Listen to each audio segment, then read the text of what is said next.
Welcome to the Functional Genomics and Proteomics of Plants, the lab full of plant science enthusiasts. Let's follow Abby, my talented PhD student and colleague who will guide you through the lab. Hello everyone, I'm Abby. I'm in the last year of my PhD studies in the functional genomics and proteomics of plants.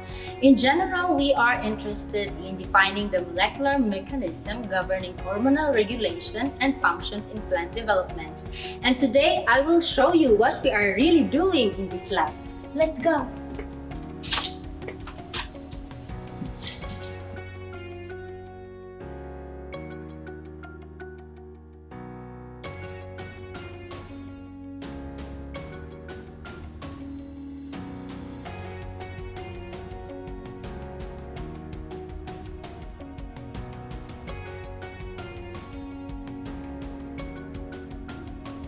If I will ask you what is the principal difference between the plants and animals, you may come up with a number of these, like plants are green or settled.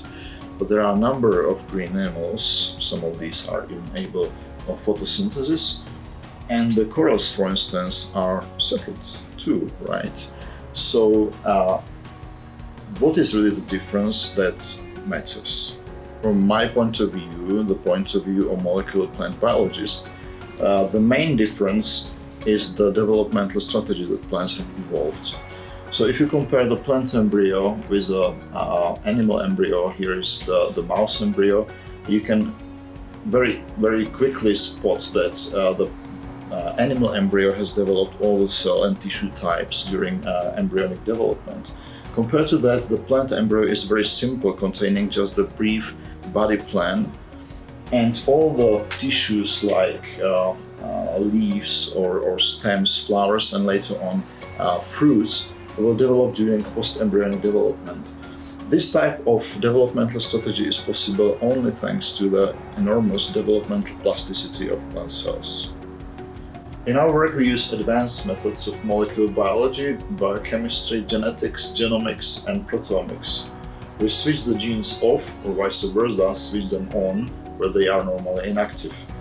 We observe gene expression and protein localization in living plants. We study the plant phenotypes using cutting-edge imaging technologies and AI-based algorithms.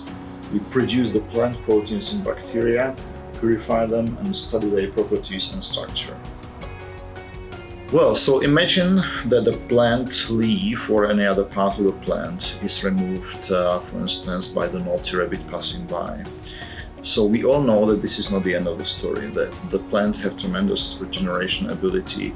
The new leaves can grow, the removed one can form roots to allow rising a completely new plant.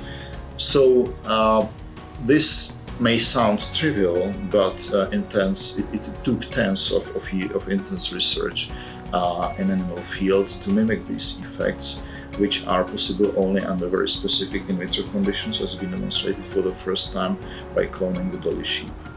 Many fundamental discoveries, including the discovery of cell, the laws of inheritance, or more recently the non-coding RNA as an important regulator of gene expression, were done in plants. Plant research in general and hormonal research in particular is on the world top level in Czechia, and we are a proud member of the community.